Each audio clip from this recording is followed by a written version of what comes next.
So next we're going to get some characters. Type in Mixamo into Google. Go to Mixamo. You might have to log in if you haven't already before. Alright. Now go up to characters. And there's a plethora of characters you can choose from here. 3 pages of about, I think, 48 or something. So it's a pretty good amount. Today we are going to start with downloading the paladin character or the knight character / warrior. Alright, so when you download a character, you have to keep it in T pose. Okay? Because this is going to give you the skin and the skeleton. Next, we're going to get an animation, so click on animations and make sure you keep the character selected you want the animations for.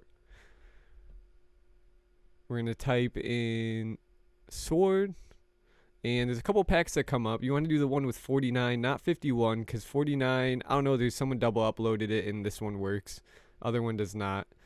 You don't have to wait for it to download all the way, and then you hit download. Here now, instead of T-pose, you want to use no character, because Unreal Engine 4 is actually going to bind the animations to the character in its own software. Do the rest for all the characters you want: an archer, a Taoist, and a Trojan.